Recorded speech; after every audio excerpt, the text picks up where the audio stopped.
Hey, folks.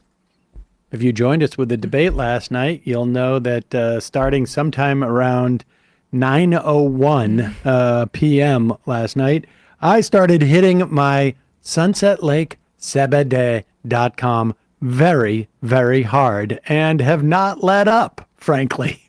We're going to be needing it. You can join me by getting 20% off with the coupon code Left is Best. What do they have at sunsetlakesebede.com? Well, they have relax gummies. They have focus gummies. They have sour gummies. Some of those gummies have like ashwagandha mushroom or cordyceps. They have gummies to help you sleep. Melatonin. Last night, I almost took an entire bottle of good night oil to go to sleep, which is actually the one I've been really leaning on heavily lately. They also have tinctures of just plain CBD and some with melatonin.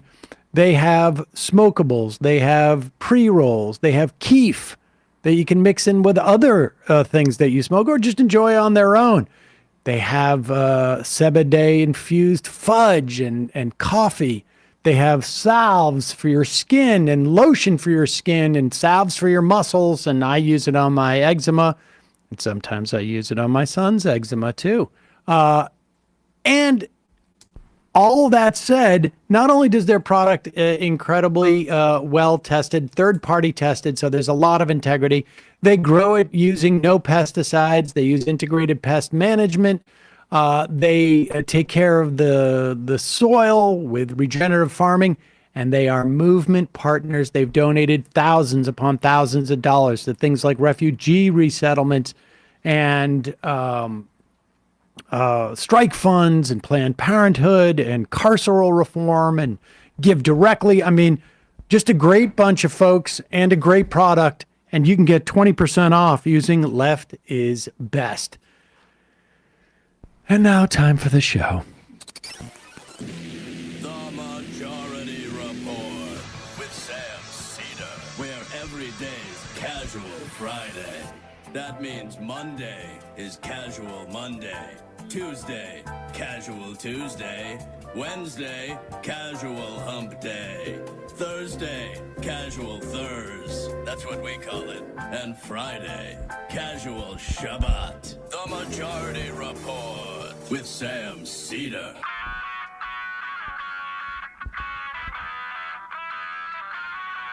It is Friday, June 28th, 2024. My name is Sam Seder. This is the 5-time award-winning Majority Report. We are broadcasting live steps from the industrially ravaged Gowanus Canal in the heartland of America, downtown Brooklyn, USA. On the program today, Jamelle Bouie, opinion columnist at the New York Times and co-host of the Unclear and Present Danger podcast. Then later, our newly minted middle school correspondent, Saul Seder, will be here to give us the sense of how the debate last night was received by would-be or soon-to-be middle school students. He will also be here to give us an analysis of some of the latest right-wing animated programs. And, of course, to go hard on yours truly. Roast time. It's roast time. Cheer up, everybody. In the wake of last night's Trump lies, skates, Biden bombs, as everyone wonders whether he'll stay in the race. Or wander out. Speaking of bombs, the Supreme Court explodes and kills the Chevron deference doctrine, driving a deeper stake into the heart of our administrative state. This is something that we've been preparing people for on this program for maybe 5 or 6 years, and it has happened. Meanwhile, SCOTUS also holds that you can be jailed for being essentially unhoused. SCOTUS also has a holding finding it less likely that you can be jailed if you obstruct congressional proceedings, as in January 6th. Meanwhile, Oklahoma State school superintendent now mandates that public schools teach the Bible. Biden administration weighs next steps after a Republican lawsuit gets the federal courts to put a pause on student debt relief. Biden administration extends temporary protected status to 300,000 Haitians. Illinois Amazon drivers go on strike. And the U.S. now sees it as likely that Israel will begin a war with Hezbollah. All this and more on today's Majority Report. Welcome, folks. It is Casual Friday. Emma Vigeland. Hey. Feels like we were just here. Long time no see. Yeah. What a week! We were here at the last night until about midnight with various streams. We have we streamed the actual debate on our alt channel, which we haven't used in ages, at youtube.com/majority live. We've also made it private and taken it down because we don't want to get a copyright strike. But what we may do is actually send it to members if we can figure out a way of doing that. It's possible we might be able to. Audio's easy to get into. We got to figure out something. Oh yeah, we will send the audio and make it. We'll send it to members and then we'll make it available for everybody. Maybe at the beginning of next week. But we do have our reaction, and we do also have the side view. I set up my phone to do a side view of my ear during the course of the broadcast to tell people to go over to the other channel, and I don't understand. For the life of me, there was always about 3,000 or 4,000 people who just wanted to see the side of my ear. It's up to 80,000 on the VOD. I'm not 100% sure what that's about. Maybe it was a thirst trap. An unintentional thirst trap by you. I mean, Exactly. People like the behind the scenes look. I to be honest, It was a new angle for I your have a new face. angle, and Yeah. that's the one that I'm going to lead with for now on. I mean, that's what Biden was doing apparently all last night. He was not looking into the camera. And then he just left his mouth open like half the time. The Worst debate performance ever? Question mark. yeah, and Nixon's flop sweat was pretty bad. yes, That's what we're talking about here. well, maybe worse. I mean, because here's the thing: is that debates in the modern age, and I don't know what it was with Nixon and Kennedy, although I would imagine like it was more organic, the response, or oddly, this was the most organic response I've seen to a debate, really, in any debate that I've ever covered. More than anything else, in every single debate, whether it was the 12, we had in 2016 of Republicans and I've covered debates in person, at least 3 or 4 in person, Yeah. and been in the spin room. Every debate is usually about the spin, and the spin is based on narratives and how well people sell it and this and that. It's not completely off, the grid. Last night, there was no time for spin.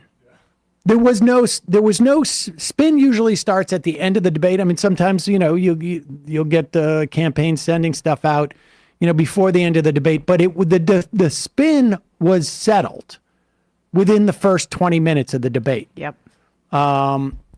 And that was that Biden was too inept at this point to, even address Trump. I mean, this wasn't a question of he lost the debate or didn't win the debate, because nobody's even talking about it in those terms. Like Barack Obama lost the debate, the first debate to Mitt Romney in 2012. He lost the debate. He wasn't prepared. He didn't answer things, well, and this and that. And he was able to come back from that because he was able to have a different debate performance. And it was about the debate. This debate quickly turned into, this is not about the debate. And so you saw a lot of normal people basically said Donald Trump was lying. And it seems like the media has largely ignored the fact that Donald Trump just was half incoherent and totally lying, because that's the expectation of Donald Trump. I mean, frankly, 40 some odd % of the country has already said, yeah, we know. And we're okay with it. We're okay with it. He's a liar for our purposes. He's right? a liar for our purposes. He doesn't talk like a whatever it is that they say in their head.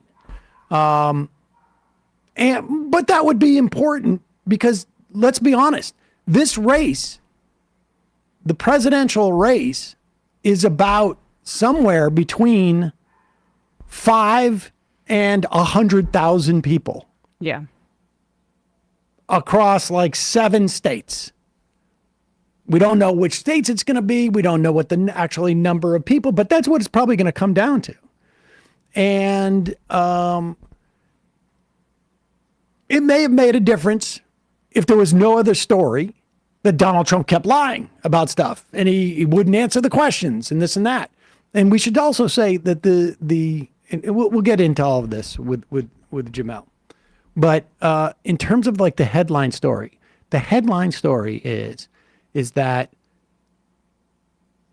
Joe Biden was abandoned by the least likely people to publicly abandon him. Let's start with Claire McCaskill, who, I will make this point. If I never saw Claire McCaskill on television and never saw her again on television on MSNBC, I would be perfectly overjoyed.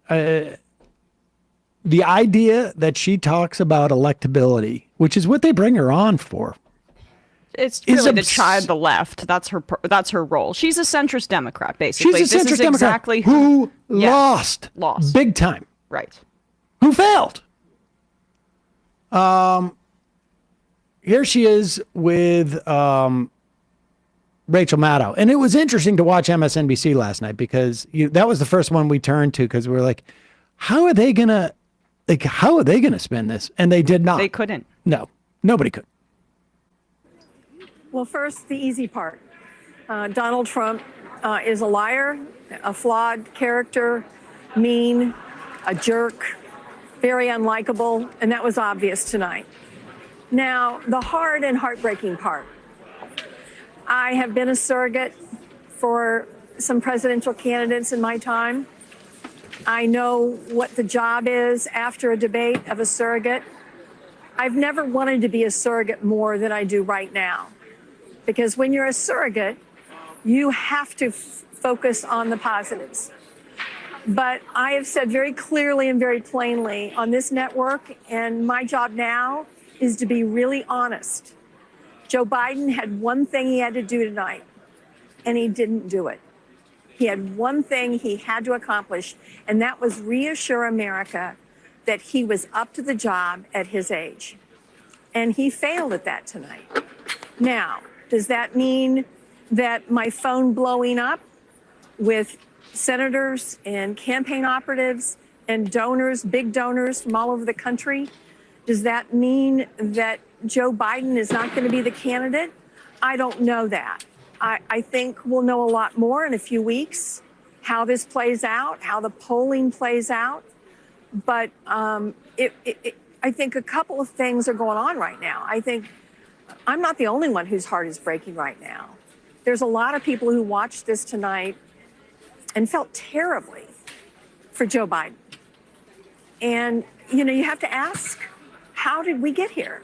How did we get to the point that we're spending a whole lot of time talking about the vice president tonight instead of talking about the president? And I don't know how the rest of this story is written. Well, okay, look, I don't want to hear any more from her. And there's a couple things that she said that I find really troublesome. One, that there's that many people blowing up her phone. Like, I don't know why that would be, honestly. Like how is it that Claire McCaskill is still relevant to any of Well, these she has people? friends in the Senate, and down ballot Democrats is what she's alluding to. Is they're going to be freaking out because for their own And sake. how did we get here? Yeah. Part of it may have been like when people were saying Dianne Feinstein should not be in the Senate. And Claire McCaskill came on and said, what are you talking about? Oh, yeah. Part of it might be when people said RGB should resign. And Claire McCaskill was like, what? Oh, it's sexist. Part of it might be when people said the same thing about David Breyer. Or Stephen Breyer, rather. Or that people said the same thing about, on and on and on. Pelosi and Biden. That may be part of it. Because let's be honest. When my phone blows up or your phone blows up, it's not big donors to the Democratic Party. Right. It is not senators. It is not all the important people that Claire McCaskill was talking about. And the idea that Claire McCaskill can say, how do we get here? And not realize like, me as Claire McCaskill is a big part of the reason. She both posits that she has all of this, connection and that she has a job to be honest. And now she's being honest. But, we're about some sense of analysis before. I'm sorry. How did we get here? There was a poll in February that was like over 80% of Americans, not Republicans, Americans thought Biden was too old to be president. This reality, the political reality of his age being an issue, they've been aware of that from the get-go, right? So the point is that Biden and this like octogenarian class within the Democratic Party are placing their own political ambitions over the good of the country. And this has been a theme since RBG, since, as you say, since Dianne Feinstein. And I'm like, the core branding proposition of this election is that democracy is on the ballot and women's rights too. But democracy is on the ballot. And the urgency of that claim is undercut any time someone hears this guy speak. How can you claim that this is the urgent threat that Trump is going to slide us into fascism or accelerate that and say that democracy is under threat and this is the most existential thing that we could be battling here? And then also wheel that guy out there. It is a contradiction every time he takes a breath in front of the microphone. And that is why Democrats should be panicking right now. Well, and the fact is that there is a difference. You got to concede there's a difference between a poll saying he's too old and then having him come out and do the State of the Union, which he did really well. Right. But in those 4 months, I don't know what to say. Like, that was a surprise, though. The State of the Union was a surprise. The State of the Union was a surprise, It's an but outlier. it reset. Now it appears to be an outlier. Like, you don't really set, like, had he showed up in the same sort of form as he was at the State of the Union, there wouldn't be a single word about this. It would be about all about Donald Trump. But here's the thing, and we said this last night, the one thing to watch, because look, there is a provision in the Democratic National Conference. Well, we're not going to play we'll do this Scarborough stuff maybe with Jamelle. But there is a provision within the DNC charter where delegates aren't necessarily tied in to having to vote for any given presidential candidate. However, they can only vote for their vote to count for someone who is considered a viable presidential candidate. And that is a very squishy thing. So it really comes down to like, the chair of the DNC making that assessment. And I don't know. The bottom line is it's going to require Joe Biden to step down. And when we talk to Jamelle, we will play the Morning Joe stuff.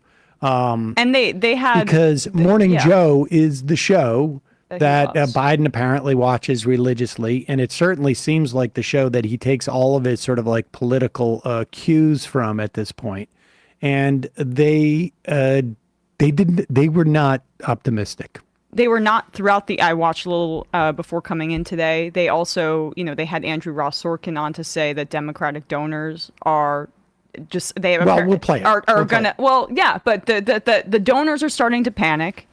The down ballot Democrats are starting to panic, and this is when levers actually this is a real possibility right now. We're going to be talking to Jamelle Bouie in just a moment. First, a couple of words from our sponsors. It is 2024. I don't have to remind you that there's a big election in a few months, the big one.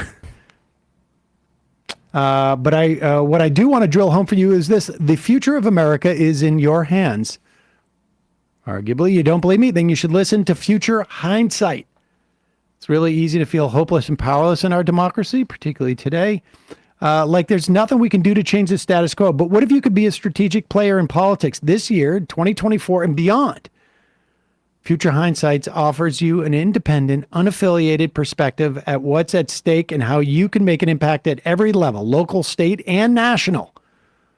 On the podcast, Mila Atmos shows you how much power you actually have and how to use it. I want you to think about it this way. If each of us could just do 2% more than we're doing right now, it would transform our democracy. So I encourage you to tune in every Thursday to get engaged and stay engaged. This week, Mila is joined by Wajat Ali. Waj is a Daily Beast columnist and the co-host of Democracy-ish. Together, they discuss what it means to be an American and to love a country that often doesn't love them back. Find them at futurehindsight.com or wherever you listen to podcasts. Also, sponsoring the program today, later in the program, my son will be on. He will be mocking some features of mine. And that, among other things, made me a little sensitive to what's going on with my hair. I want to keep it. And summer's here. That means more time spent outside. Make sure you're taking extra care of your hair this summer, since sun, salt, and SPF can all affect your hair health. And now is the perfect time to start taking Nutrafol. Nutrafol is the #1 dermatologist-recommended hair growth supplement brand with over 1 million people seeing thicker, stronger, faster-growing hair with less shedding. Why am I doing it? Because I started feeling a little thinningness up here, and I wanted to healthier hair. But the reason why I'm taking Nutrafol's hair growth supplements, it's because they are physician formulated using 100% drug-free ingredients. And their patented technology provides consistent, reliable results without compromising your sex life. So while many supplements rely on testing ingredients, Nutrafol clinically tests their final formulations. So how the actual supplement is constructed, not just the separate parts of it. And in a clinical study, 84% of men showed improvement in their hair after 6 months taking Nutrafol's men hair growth supplements. Take their hair wellness quiz on Nutrafol.com/men for a personalized hair health plan based on your specific, no pun intended, root causes. With Nutrafol, building a hair growth routine is simple. You purchase online. You don't need a prescription. You don't need a doctor's visit. Free shipping, automated deliveries ensure you'll never miss a day. See results in 3 to 6 months. I have. Take the first step towards achieving your hair growth goals. For a limited time, Nutrafol is offering our listeners $10 off your first month subscription and free shipping when you go to Nutrafol.com/men. Enter the code TMR. Find out why over 4,500 healthcare professionals and stylists recommend Nutrafol for healthier hair. Nutrafol.com/men, spelled Nutrafol.com/men. Promo code TMR. That's Nutrafol.com. Promo code TMR. As always, we'll put links into the podcast and YouTube descriptions. Quick break. When we come back, Jamelle Bouie.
We are back. Sam Seder, Emma Vigland on the Majority Report. Pleasure to welcome back to the program Jamelle Bouie, opinion columnist at the New York Times, co-host of the Unclear and Present Danger podcast. Jamelle, welcome back to the show. I want to say right up front, the reason why I wanted to book you on this Friday, and we were talking about this about a week and a half ago, I was like, there's going to be some Supreme Court, they're going to be dropping over the course of the week. I don't know what they're going to be. Next week we'll have, someone who's dedicated to writing about the Supreme Court on, but we'll have Jamelle on and we'll be able to talk about these things just in case some of these horrible cases drop, particularly the Chevron one and whatnot. And I thought, it'll be the day after the debate. We'll probably say a couple words about it, but it's not going to be earth shattering. It didn't work out that way. Welcome back to the program, Jamelle. Thank you for having me. Lots to talk about. All of it bad, of course. All of it bad. What a week. Not to mention, obviously, Jamal Bowman losing to George Latimer. I mean, like that. This has been a week of horrors, really, honestly. So let's have some fun. We start off the show by talking about, and I know you've been doing this for a long time as well, writing about politics and observing them, and I imagine you've seen dozens of debates and the aftermath. I don't think there has been a more both organic and quicker, decisive narrative spin coming out of a debate than this one. And one that impacts more than the debate itself. Yeah, I think that's right. I think I can think of the only thing that seems similar to me in terms of sort of like the sense of catastrophe that emerged out of it was Obama's first debate against Romney back in 2012. I distinctly remember the kind of the rending of garments after that debate. But there were no calls for Obama to leave the race. This is the key thing, that his performance against Romney was widely considered to be terrible, but there was no like fundamental sense that maybe Obama wasn't prepared to actually run for re-election. It was more fear over weakness that seemed to be present in the campaign. Yeah. Here, obviously, Biden, there's this ambiance, right, of uncertainty about Biden's ability to campaign and stand toe-to-toe with Trump. And then we have this terrible debate performance in which it's not just that he stumbles over his words, which would be one thing. Like if he sounded clear and confident but stumbled a bit, don't think people would be so freaked out. If he were quieter and a little raspier but did not stumble over his words, then I think that would be one thing. But the combination of the raspiness and his stumbling, his occasional incoherence, it reinforced everyone's fears about Biden. So you're right. There's been this, not only was the debate performance terrible, but there's been this, call for him to drop out from Democratic electeds, certainly from liberal pundits of various stripes. And that is unusual. That's very unusual. That's new. It is, and I think like your points about narrative and ambience are the key here, because to the extent that there was like a narrative about Obama with that first debate with Romney, it was he's too overconfident. Like we had gone through 2010, where he said I got this, and then the Democrats got slaughtered, and there was this notion of like he's not taking this seriously enough, right? And that was the existing narrative, but it just wasn't as omnipresent as the narrative of is Biden old enough? So this is like one of those worst things where the debate loss played right into the narrative. And let's play a clip. I mean, the other thing that was so frustrating is that like Trump lied. His performance was, even for like, what you'd expect from Trump, not particularly good, but there were so many layups that Biden missed in this situation that this is like, here, play this is the question about abortion. Yes. This should have been something that he easily was able to respond to here. This is the issue for the Democrats that, I mean, I said this earlier, besides democracy being on the ballot is so important, right? And selling the urgency of that, I think, is undercut by Biden. Do we have this, Bradley? Yeah, I think it's undercut by Biden's performance, because it's like, how can it be so urgent if this is the guy that you're fielding? And then abortion is the other big issue, and he just flubbed this response here. Been a terrible thing, what you've done. The fact is that the vast majority of constitutional scholars supported Roe when it was decided. Supported Roe. And that's this idea that they're all against it is just ridiculous.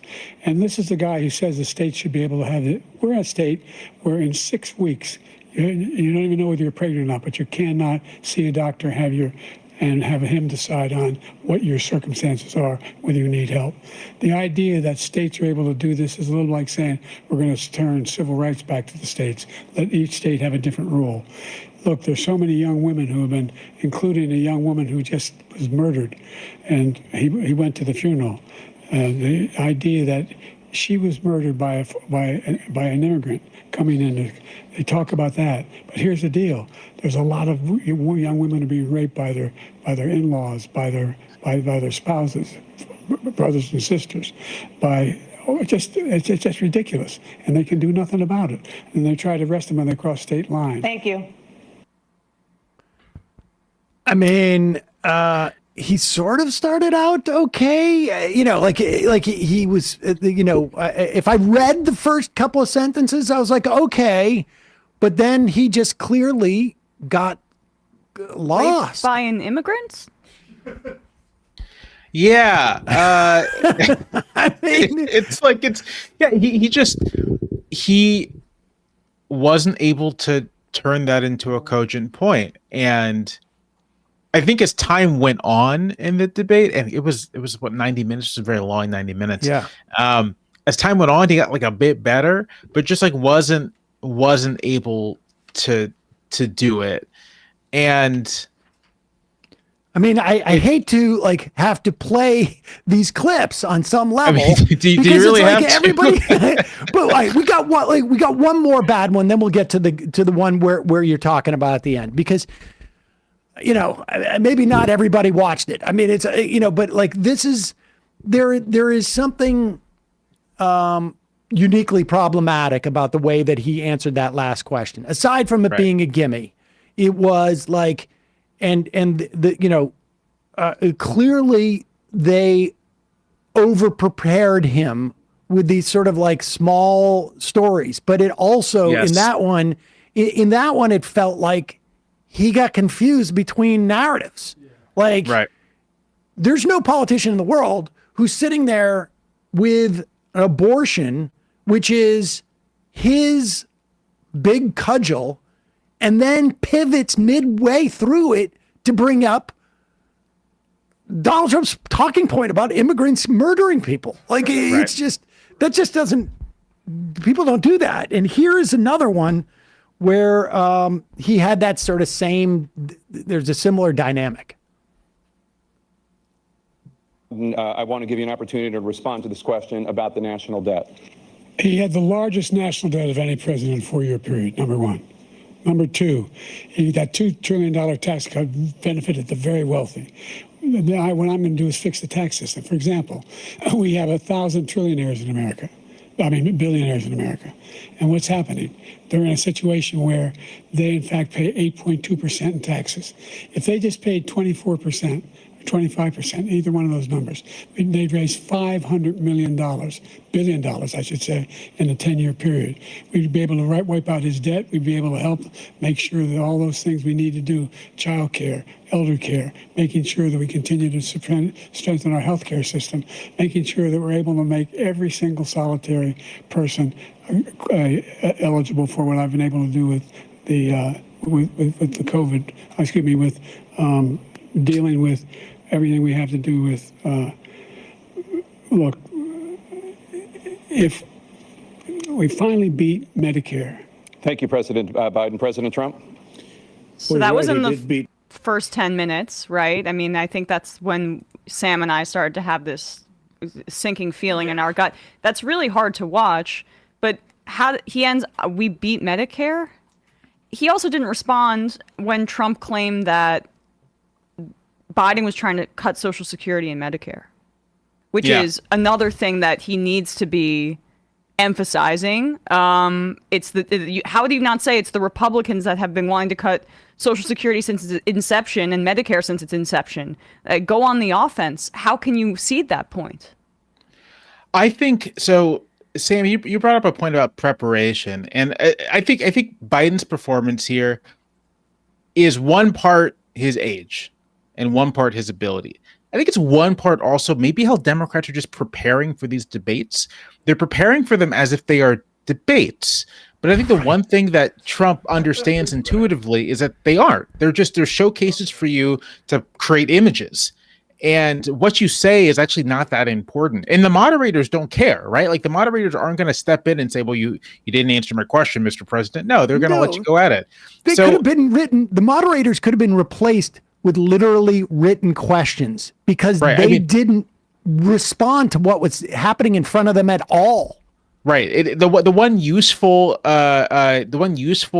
place where AI might have a place to play might have been like moderators for these debates. So true. It'd be fascinating, actually.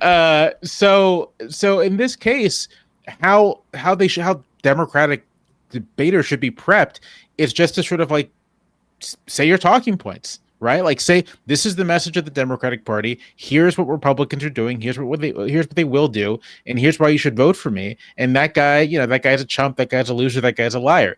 And just sort of say that regardless of what the question is. Do a perfunctory, I heard the question, and then go into your talking points because there's nothing else is gonna. There's no penalty for it. Right. So why not? I couldn't agree more with that. And what struck me during the debate, let's assume, look, the problem is the moment where he got lost. Got completely lost. The problem was when he's talking about abortion and he sort of wanders into this immigrant murder, and you going to the funeral type of thing. That was the big problem. If those didn't exist, and he didn't, sort of like you say, like his voice wasn't raspy or whatever it was, then I my issue would be like, why do you keep like being defensive with Donald Trump? Like, why are you having to say, what do you say? Like, why are you even looking over at this guy? Like, right. You should be on the offense. The best time he had on the debate is when he's laughing. Right. Yeah. The first thing out of his mouth should be, it's ridiculous that I'm on stage with this felon. 100%. Yeah. That's 100%.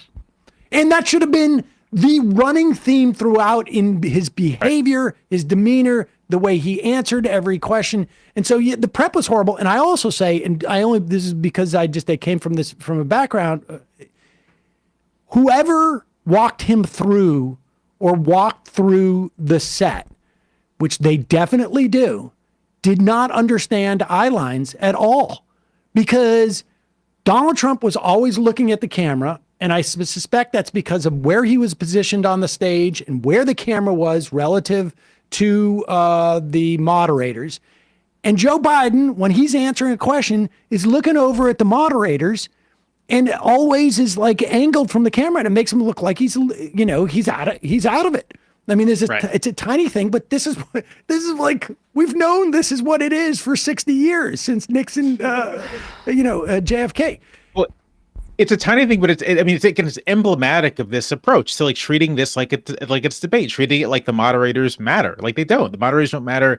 The questions don't matter. Like none of it matters. All that matters is that you can present like a commanding image, and if you can do that, then frankly, people in the press will say you won, regardless of what you said. They'll say, "Oh yeah, he didn't answer the questions and he lied, but he was so commanding." Yep. And that's all you need. And I think it's really striking that Democratic Party debate prep, the White House, just like does not understand this and hasn't understood it. Right. This was Obama's problem in 2012. This is Hillary Clinton's problem in 2016. Like this is a recurring problem. And I think it speaks to an actual sort of structural problem in the Democratic Party.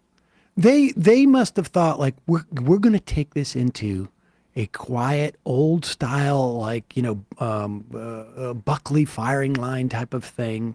And you're going to really be able to take them into the weedy part of the pool, and you're going to be able to drown them there. And which is even a candidate who could think on his feet and actually deliver this stuff would have been problematic with that. This is the best part of the debate. Let's play this clip. This is the part where this should have been basically what Joe Biden did throughout. He should have smiled and just go, treat him like a joke, which is what he did in 2020 to great effect. And waited to pour in. Yep. Look, he encouraged those folks to go up on Capitol Hill, number one. I sat in the dining room off the Oval Office. He sat there for 3 hours watching, begging, being begged by his vice president and a number of his colleagues on the Republican side as well to do something, to call for a stop, to end it. Instead, they talked about these people being patriots and great patrons of America. In fact, he says he'll not forgive them for what they've done. They've been convicted. He says he wants to commute their sentences and say that he went to every single court in the nation. I don't know how many cases, scores of cases, including the Supreme Court. And they said, no, this guy is responsible for doing what was done. He did do a damn thing. And these people should be in jail. And they should be the ones who are being held accountable. And he wants to let them all out. And now he says if he loses again, such a whiner that he is, that it could be a bloodbath. Thank you, President Biden. Okay. President Trump. That was not the best example of that. The best example of that is number 7. Sorry. He took way too long to get there. And in that instance, do number 7.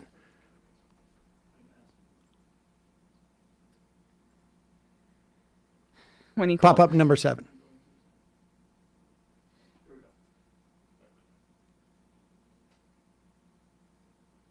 Where we have great respect for veterans. My son spent a year in Iraq, living next to one of those burn pits, came back with stage 4 glioblastoma.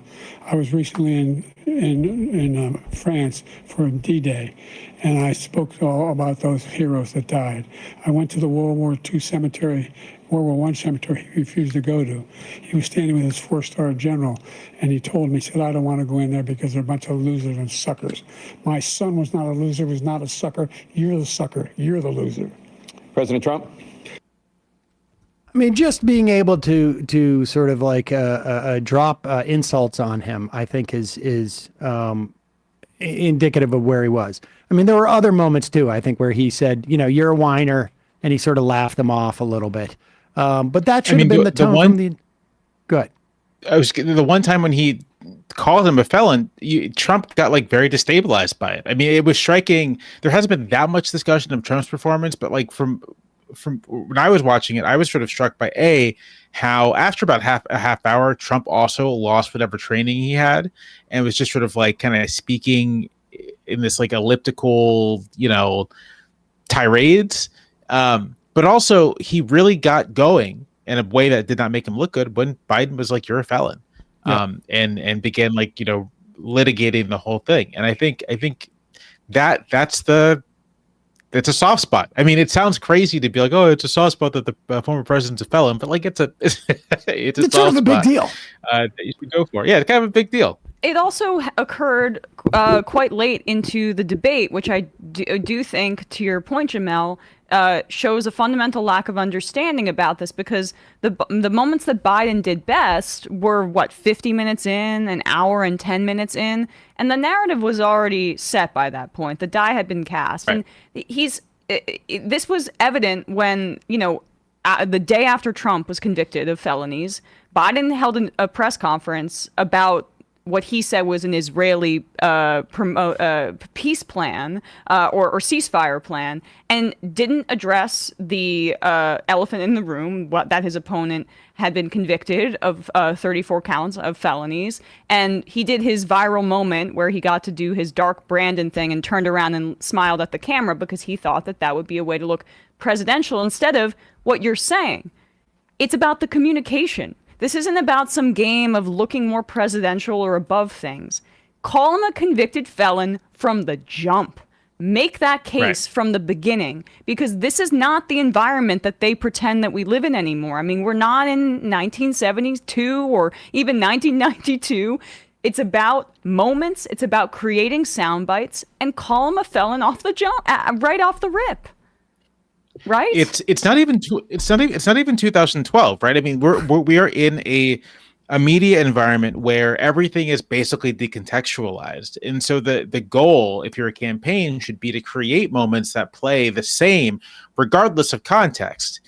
And the White House just doesn't seem to understand that this is the game they're playing. This is the fight they're in. What's that line from The Wire when Marlo walks up? I've said this about a dozen times over the past 2 weeks. You want it to be one way, but it's the other way.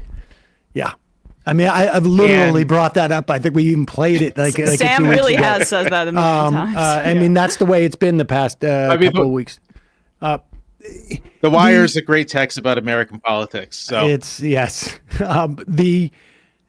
is just sort of stunning that the first time the words convicted felon were mentioned at the speech, it was Trump saying it to Biden. No, I think I said that, but we missed it. Okay. Remember? Yeah, right. yeah. Well, all right. So, okay, with all that said about the actual, like what actually happened there, the more relevant part in terms of the implications going down the line are the spin. Thomas Friedman starts his column off today, where he is in a hotel in Can I read it? The first opening sentence from Friedman. I watched the Biden-Trump debate alone in a Lisbon hotel room, and it made me weep. You know, the sentiment's understandable, and of course, I imagine also being in a hotel room alone, maybe a little lonely. But here is the Morning Joe crew, which I think is really sort of like the most important thing. And this is the thing we were saying last night. Let's wait and see what Morning Joe says, because this is reportedly Joe Biden's most, his primary source of media. I mean, he wakes up to this every morning, and it really does feel like a lot of his political cues are taken from here. Here is what Morning Joe had to say. I think his presidency has been an unqualified success. If, however, you believe, as do I, and as do so many people who watch this program and who fear just how dark of a place a second Donald Trump term will take America, then I think it's critical that we ask the same questions about this man I love, respect, and whose public service in saving this country from Donald Trump over the last 3.5 years I honor and always will. I think we have to ask the same questions of him that we have asked of Donald Trump since 2016, and that is, if he were CEO and he turned in a performance like that, would any corporation in America, any Fortune 500 corporation in America, Tesla would give them him on as billions CEO? of dollars, but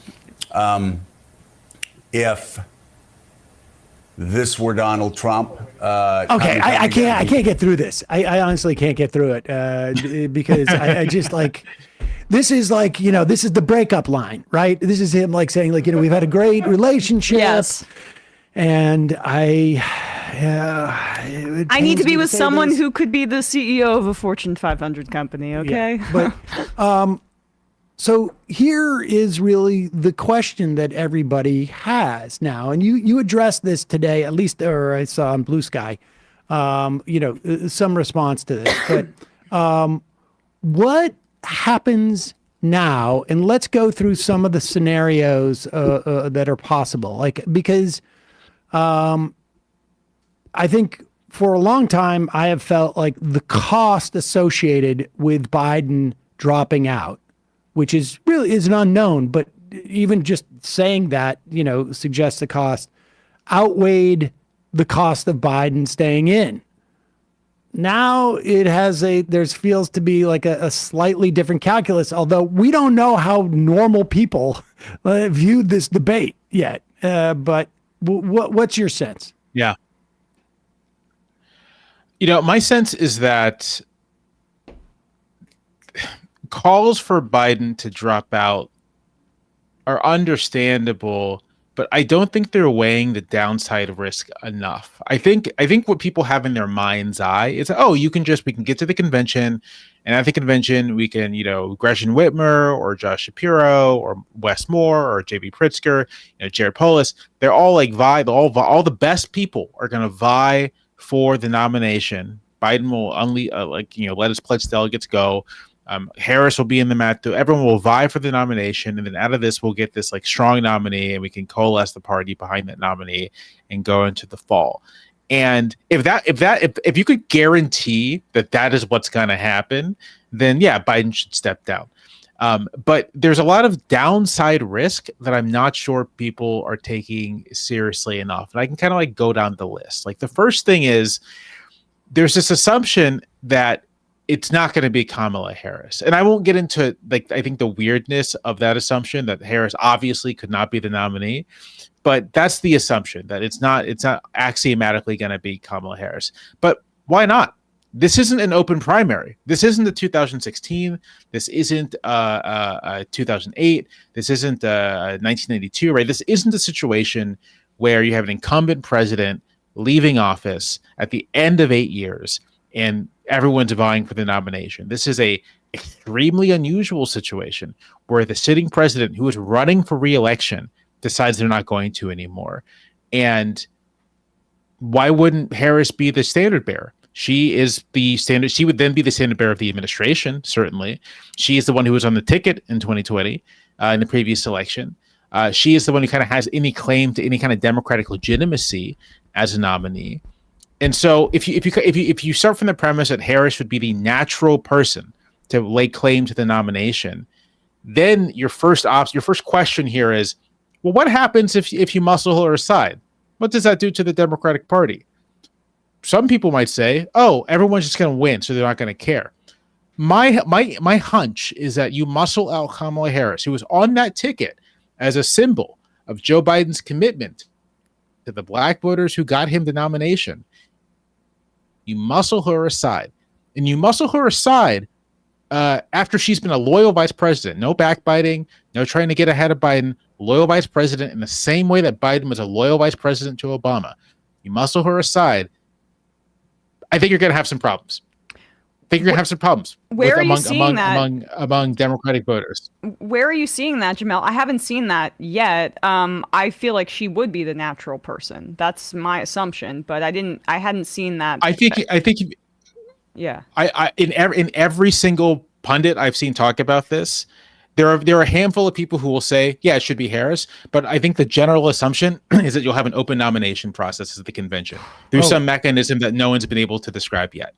Wow. I agree. So let's just start though. Like, let's start with the scenario that Kamala Harris is the nominee, right? And why that's, if that's problematic, and if so, why? And my sense is that, like, I just look at this YouGov poll that did policies proposed by Joe Biden. And like, he's got,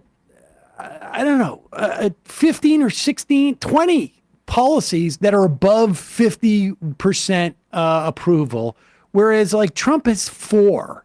And, and it's basically, one is some phasing out imports from China, which I'm not convinced, essential goods from China, which I'm not convinced, frankly, that Biden hasn't been sort of like gearing up for either. But, and then, a couple of immigration, and then one about trans kids, which I don't think, really, like, I don't think any of the 5 to 100,000 votes that are going to, the race is going to come down to across 5 or 6 states. I don't think they're voting on that issue because they're already voting for Trump if they're going to. My point being that a generic Democratic platform and candidate wins. What is there something about, well, would Kamala Harris, I mean, like the question is like, does a black woman on the ticket motivate more Trumpy, racist, bigoted voters to come out in a way that Joe Biden, even as a feeble guy, couldn't, I guess, motivate? Right? Yeah, that's the question. That's a good question. That's the question. I think also the question is sort of, okay, Biden has popular positions and Biden is unpopular. And so, if we swap out Biden, the person with the positions, but my sense is that whoever is going to be at the top of the ticket will be running as a standard bearer for the Biden administration. You're not going to be able to erase Joe Biden from the picture here. He's going to be in the background. And so how much of Biden's unpopularity translates to whoever's new nominee? For Harris, as the actual, the literal sitting vice president, I don't think she necessarily escapes whatever unpopularity is true of the Biden administration, aside from its positions. And so to me, it's like, those are the questions. Do you motivate kind of the worst possible voters to come out? And is Harris still weighed down by Biden's unpopularity? And I think that latter question applies to anyone who might plausibly be the nominee. And this is even assuming you get the strongest possible person, which is not a guarantee. There's a very real chance in the kind of contested convention situation that there will be people, very strong candidates, who say to themselves, I want to win this clean in 2028. And so what you're left with are people who may not be able to win, who may not have been able to win a primary under normal circumstances. And they get the nomination. And so they're not necessarily the strongest person you have gotten. So it's like, I don't know, it's possible grass might be greener on the other side. Right. Might not be. And I think the difficult thing for Democrats right now is that, like, there's no clear answer here. There is a lot of panic. There's a lot of consternation. But right now, it does not feel like there's any sort of, like, actual serious assessment of what is the risk here of either path, of sticking with Biden or trying to find someone else. And until I see, like, high level Democrats like actually grappling with that and not just sort of like having a fit, I'm like kind of skeptical because do you think they are? I mean, what do you think is happening? Like, and devil, who, I mean, like, I've gotten 1 million texts over the past 12 hours. Are they going to, get rid of Biden? And I'm like, all I write back is like, who's the they? Like, who is the they? In this instance, I mean, this is donors. Donors maybe call, like, apparently he has this big fundraiser in the Hamptons over the weekend. That's gonna, the donors start to pull out and say, we need somebody new. I think that's gonna make a difference. I also think down ballot Democrats, if they're flipping out, that could make a difference. And that's why Claire McCaskill's going out there. She still has friends in the House and the Senate that are probably freaking out. Those are the levers of power that we're not seeing in public. But that could make that difference. But are they going to be able to convince Joe Biden? Because it really has to, it doesn't work unless Joe Biden is somehow convinced that of this equation, that on the other side, and then the question also becomes like, what has to be delivered to Joe Biden to see that the grass is greener on the other side? I mean, does Barack Obama come in? Jill Biden calls Barack Obama and says, hey, I'll say something to Joe if you'll say something to Joe, but, we need to be able to get Gretchen Whitmer, in there. And can you speak to Kamala? I mean, what are the machinations that happen? Do you have any insight into this? Yeah. Because I have no clue as to what would be going on. I have no insight into this whatsoever. It would be at that grand. I'm not even sure donors would make the difference. I do think it'd have to be I at don't this think like donors very would make the difference. granular level, sort of Biden's closest associates. And it's not only is it difficult to figure out how this would work. But in order for it to be successful, for this not to be, to this not result in choosing a nominee that is unsatisfying to many people and that just results in like a fall of backbiting and recrimination, everyone has to be on the same page. Yes. There in effect cannot really be any kind of contest at the convention. It has to be a unified, behind doors decision that is then sold by everyone. Kamala Harris and comes out. I'm also in the skeptical same that the speech. Democratic Party is capable of doing something like this. They did it in 2020. They did it. Obama got everybody to drop out to coalesce behind Biden. Yeah, I pretend mean, he's Bernie.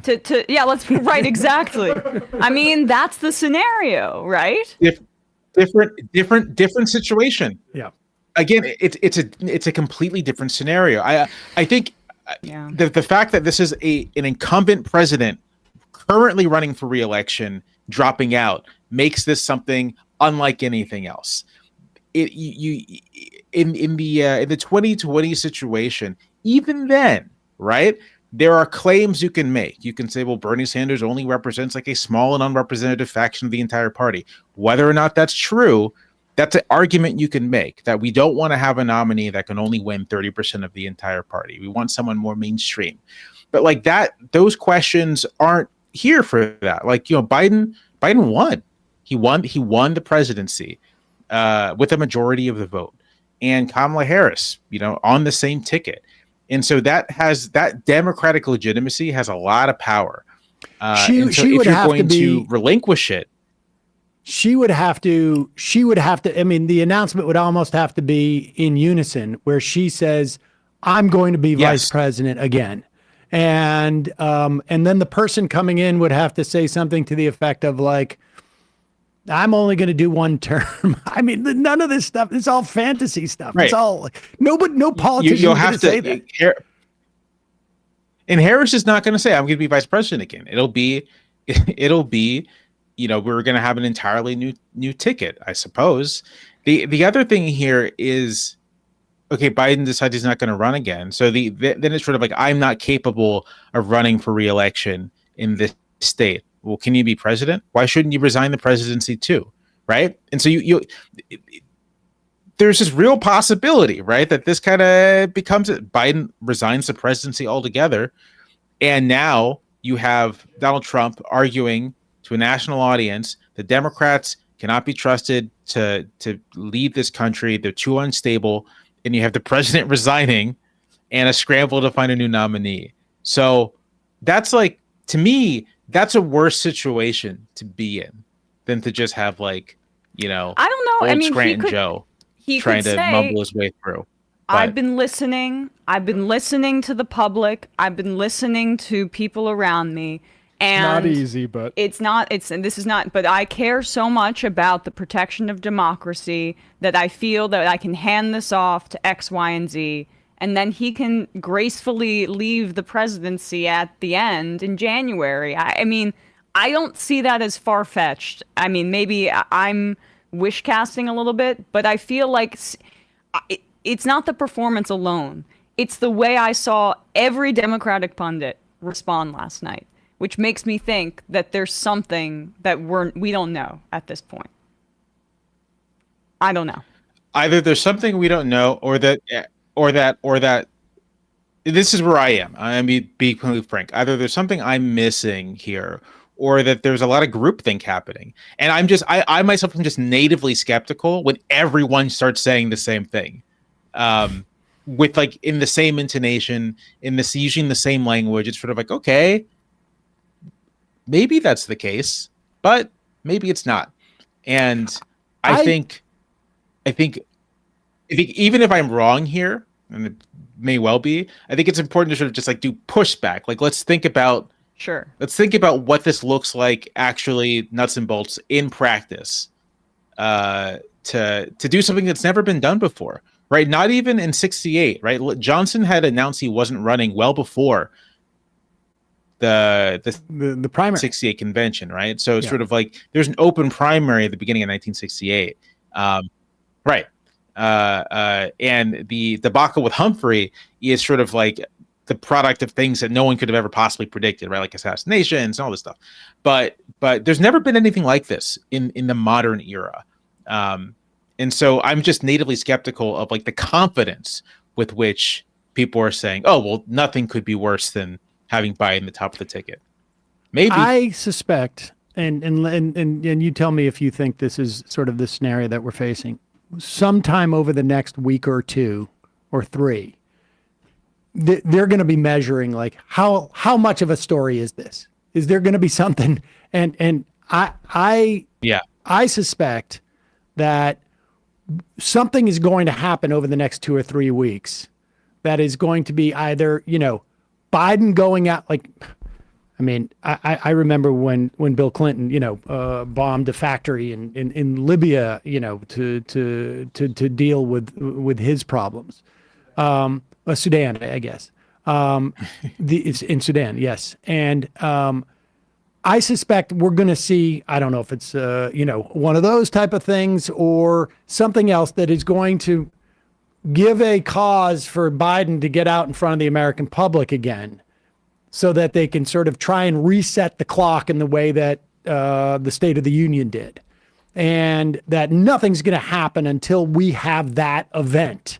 And if that event goes in a way that is like ends this narrative, then that's it until the next thing starts the narrative again. Or it is another example of like, you tried and you didn't convince anybody. But there's no way, it seems to me, that Biden just goes like, all right, you're right. I'm not up to this and signs off. I think like there's going to have to be one more bite at the apple for him before he does that. Because it comes down to him, doesn't it? I mean, at the end of the day, it comes down to him. I think that the only thing that might really settle doubts or settle panic, maybe not doubts, is if Biden just does like a true media blitz, like sit down interviews with major networks, with the Times, just really kind of make himself open out there, try to hold rallies, like really be out there.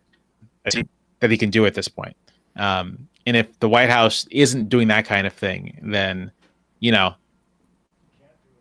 right. Biden shows up on the conversations are quite serious over there. Biden shows up on Morning Joe later the week, and he goes and he becomes Thomas Friedman's roomie in Lisbon. So and they have dinner together and they eat ice cream and talk Friedman about comes out and goes like, I had a one-on-one. He was great. He just turned out he had a bug the other night and he didn't feel well or whatever it is.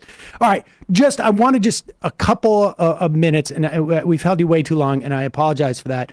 But just a couple of minutes on the implications of the Supreme Court, because it's like, as it completely contextualizes the urgency. Stakes that are at play here in terms of this presidential election, because you've got two Supreme Court justices who have indicated in one way or another that they want to resign during a Trump administration so they can be replaced by, Thomas and Scalia and Alito, I should say, so they can be replaced by, clones of them, but just 30 years younger. So we get this regime, and probably worse even, based upon what's coming out of the Federal Society.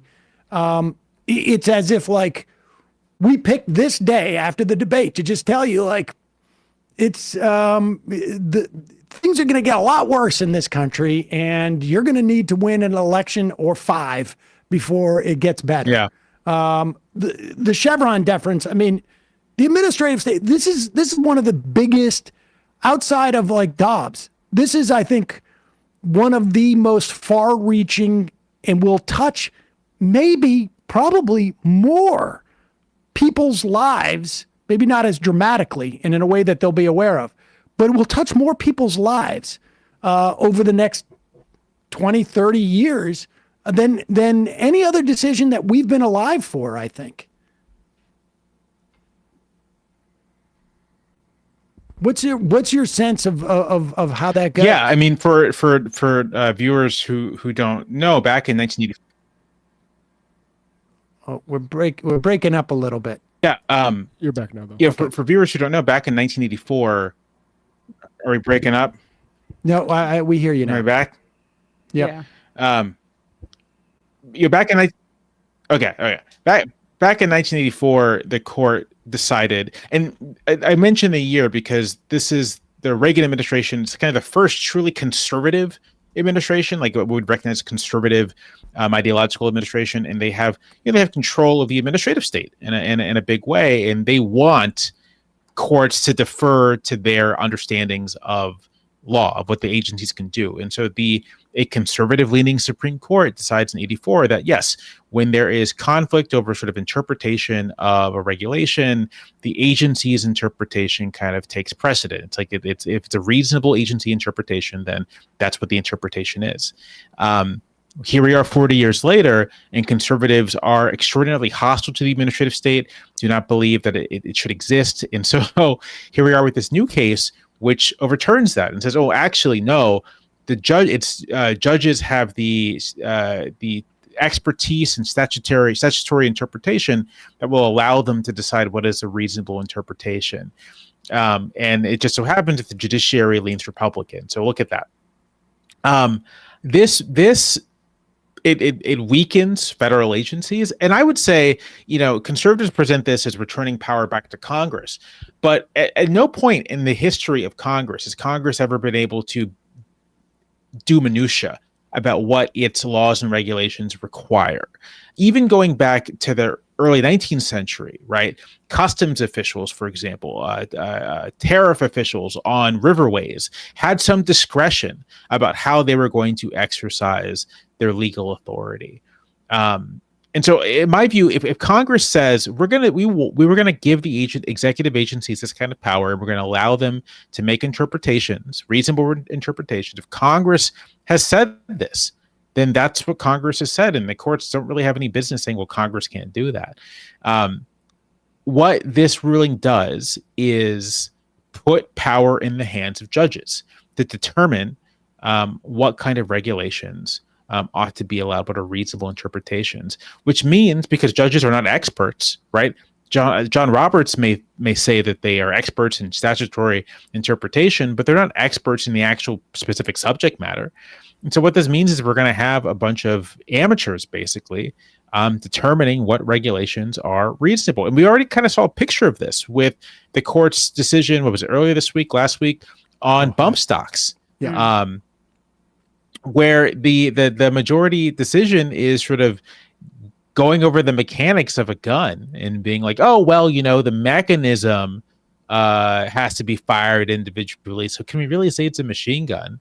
And I thought Sotomayor's dissent, where she's like, listen, you pull the trigger and it shoots multiple bullets. I don't know what's complicated about this.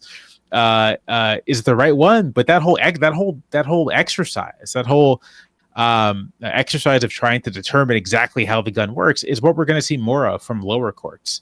Lower courts that are overburdened and don't necessarily have like the staff or resources to really do a deep dive into all sorts of different regulations covering a vast areas of American life. So this weakens agencies, it strengthens the courts, it strengthens the Supreme Court in particular. And yeah, it's bad for ordinary Americans. It's bad if Health and Human Services or the EPA or the Securities and Exchange Commission can't make decisions based on expertise and well-informed knowledge of what the law says. I mean, all I can think of is there was just this year the EPA came out with something about with forever chemicals, and that is it seems to me a perfect example of who decides whether a forever chemical is bad for you or not. And it's either going to be scientists at the EPA are going to say you know what, we've determined, we don't know for sure how much is going to kill this many people going forward. There's no way to know that, but we've got the preponderance of the evidence. This is what we've established. And so this runs afoul of whatever it is, the Clean Water Act or whatever act it is.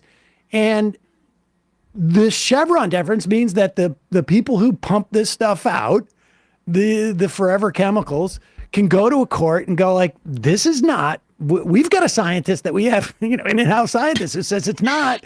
And the court just goes like, well, we got to decide. We're going to take a couple of weeks and decide what's, going to kill people or not. And if they're a Republican court, oh, the Fifth Circuit's going to be busy. Yeah, where, they'll all be brought in Texas and they're going to decide, you know what, actually, people can live with this in their system. It's not a problem. I mean, this is an example of it, and it terrifies me. But Jamelle, I'm sorry we didn't have more time to talk about the Supreme Court. That was the plan, but things happen, I guess.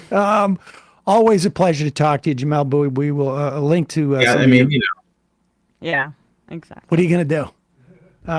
We will. My pleasure. Thank you for having me. Your columns. Thanks so much. All right, folks. We had a little latency in the last end. couple of minutes. Yeah. Our interview with Jamelle, but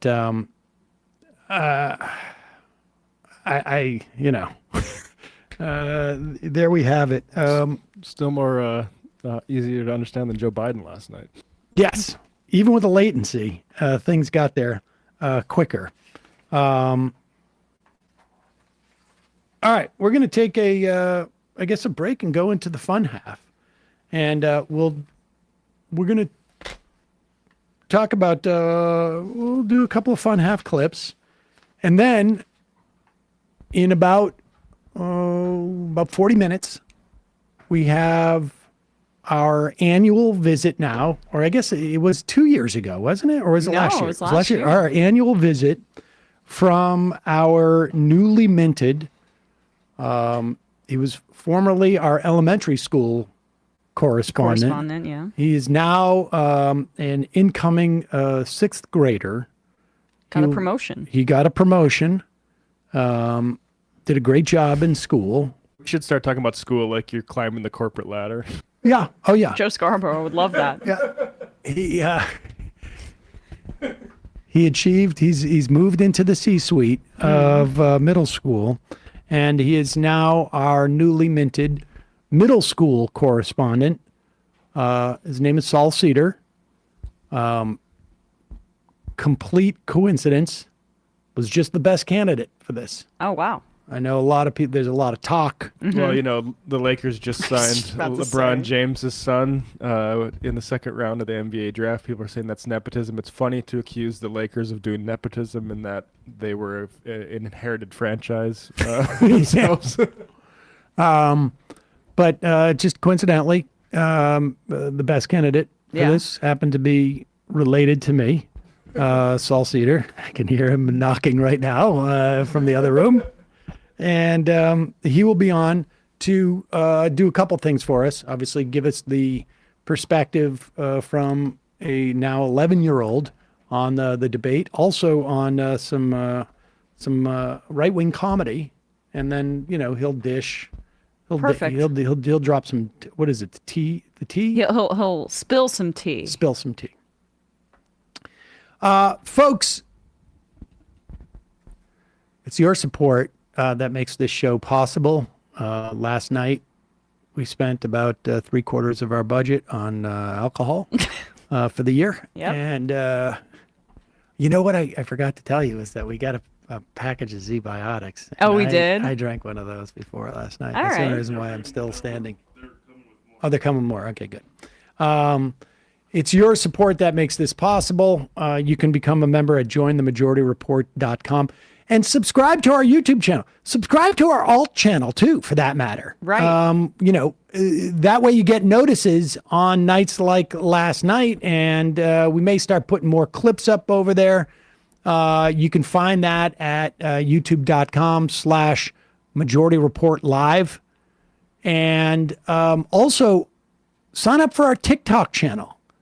And if you're not on our TikTok channel, get your kid to be on our TikTok channel, or your, younger sibling, or your, I don't know, workmates, whoever it is, go on to TikTok, and all you need to do is really search in TikTok, the Majority Report, and you will find us. It's Majority Report FM.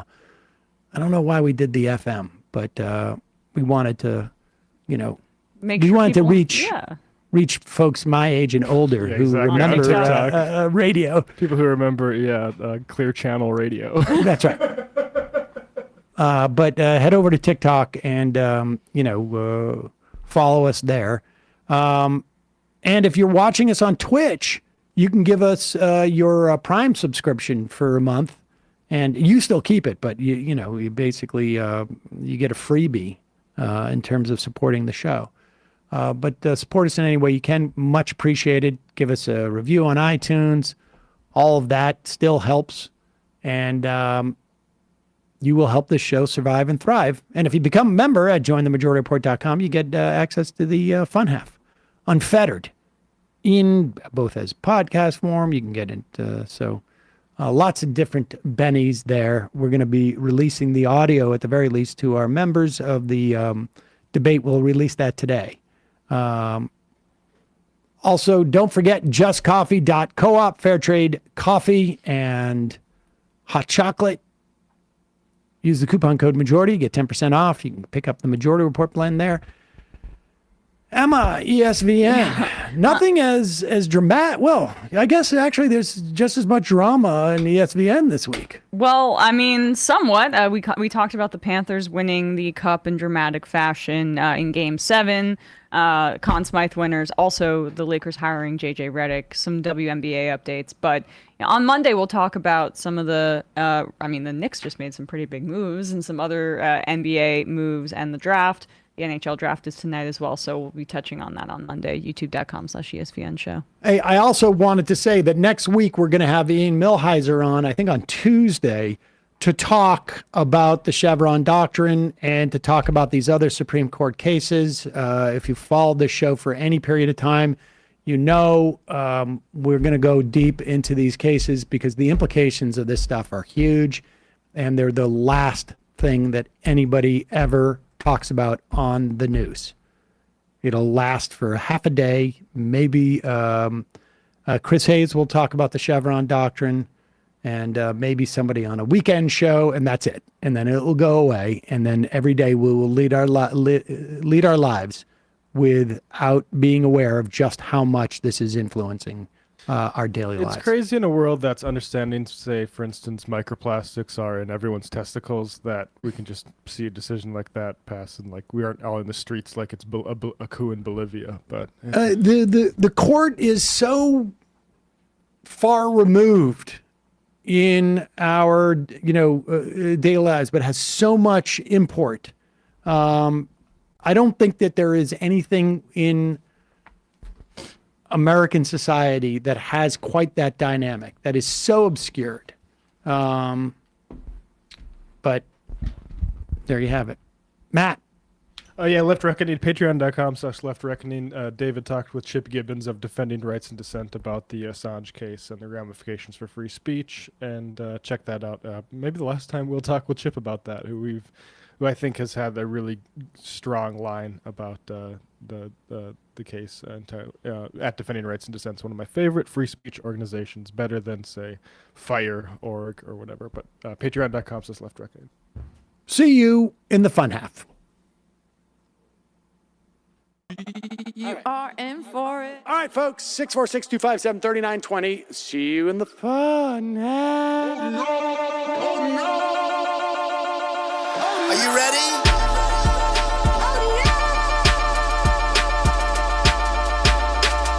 Who sent us this? Anarchy. Alpha males are back. Boy is back. And the alpha males are back. Just as delicious as you could imagine. The alpha males are back.